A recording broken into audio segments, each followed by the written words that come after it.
suis Yannick Hubert, donc je suis le directeur des moyens techniques de la Bibliothèque nationale de France. La direction des moyens techniques de la Bibliothèque nationale de France, ça gère tout ce qui est immobilier, exploitation, maintenance, travaux, tout ce qui est sécurité, sûreté et tout ce qui est logistique aussi.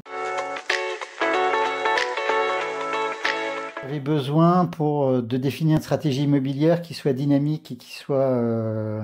qui puisse me servir d'outil pour définir cette stratégie, que j'ai des sites qui sont hors normes, hein, la BNF, enfin des normes de sites sur lesquels je voulais pouvoir avoir un outil qui permet de travailler dessus, des sites qui vieillissent, donc le site principal de Mitterrand qui a 30 ans, et que au lieu des audits que on a tous fait dans notre carrière, un peu figés ou des images figées, je voulais un outil dynamique qui serve à la fois à mes techniciens de base pour leur lot technique et d'avoir une vision de leur patrimoine, et le même outil qui sert au président pour faire des choix stratégiques. Donc il me fallait effectivement le côté dynamique de l'outil. Alors la force de la méthodologie d'Oxand, d'une, c'est de ne pas se contenter de faire ce que je venais de dire juste avant, des audits, des choses figées, des images aussi parfaites soient-elles, mais d'avoir un outil qu'on puisse prendre en main nous, et d'avoir un outil auquel on puisse, entre guillemets, s'amuser, quoi. Je veux dire, moi, j'ai besoin de montrer qu'on puisse faire différents scénarios en fonction des possibilités économiques, en fonction des possibilités techniques et humaines, et que cet outil serve à tout le monde pour confronter ce que c'est déjà. Moi, par exemple, j'avais fait faire, je suis arrivé il y a 1 an et demi, mais je connaissais la BNF. J'ai refait faire un peu la vision patrimoniale d'à 20 ans pour mes équipes. On est arrivé à peu près au même chiffre qu'on arrive avec l'audit d'Oxfam. Donc d'abord, j'ai félicité les équipes comme quoi elles connaissaient bien leur patrimoine.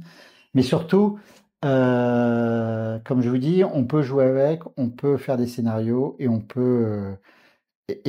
donc être une vraie aide à la décision. Ça me permet d'être un vrai partenaire des directions financières et de leur montrer des choses qui sont d'abord objectivées et non pas subjectives, hein, parce que, comme je vous dis, mes techniciens ont une très bonne connaissance du patrimoine, mais c'est toujours soumis comment dire, à doute, parce que, bon, voilà, c'est le désir des directions techniques de faire des investissements. Là, tout est optimisé, tout est, comment dire, rationalisé, et surtout on échange hein, avec des tableaux qui permettent de montrer ce qu'on fait pas, et les conséquences, et surtout les conséquences d'une décision. Le premier bénéfice, j'ai réussi à convaincre ma direction générale, le président, d'abord qu'il fallait faire quelque chose, que si on ne faisait rien, ben, on allait dans le mur.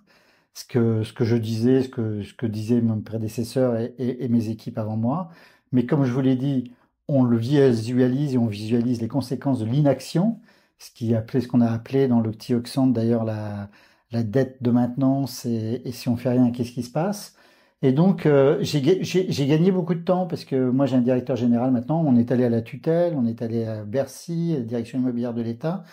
qui connaissaient Oxand d'ailleurs parce qu'ils avaient eu la gendarmerie. Donc ça m'a fait gagner du temps et ça crédibilise le discours de mes équipes, quoi. Bah, un établissement comme public comme le nôtre, on est obligé de faire un document qui s'appelle le SPSI, donc c'est le schéma stratégie patrimoniale. Là, j'ai la prétention de dire qu'on va faire une stratégie qui soit étayée avec effectivement ces simulations et ces documentations. Et de l'autre côté, ça m'a permis aussi de motiver à tous les niveaux de ma direction sur la nécessité et la nécessité de faire quelque chose et de voir comment on peut le faire, mais surtout d'essayer de s'organiser, de vraiment créer une stratégie, parce que vous avez des gens qui disent, bah oui, tout le monde sait qu'il faut faire ça, qu'il faut faire la sono et tout, mais de quel ordre on va le mettre, pourquoi on le fait comme ça et dans quel ordre on le fait comme ça, je veux dire, pour moi, c'est un vrai bénéfice d'organisation et de motivation. On a besoin de faire une stratégie patrimoniale, on n'a pas besoin de connaître à 100% son patrimoine. Et cette idée que j'ai vue, hein, des travers que j'ai vus, des gens qui attendent d'avoir des audits complets, qui quand ils sont complets sont obsolètes d'ailleurs, quand ils attendent d'avoir une vision complète, moi je leur dis, on a la chance à la BNF d'avoir pas mal de data, donc on a eu un niveau de data assez élevé, je pense. Mais même si on en a un peu moins, je dis souvent, si, si notre vision du patrimoine est 80% juste, ça me suffit pour faire une stratégie immobilière, et après on peut le faire évoluer. Donc voilà, c'est ça qui fait que je recommande parce que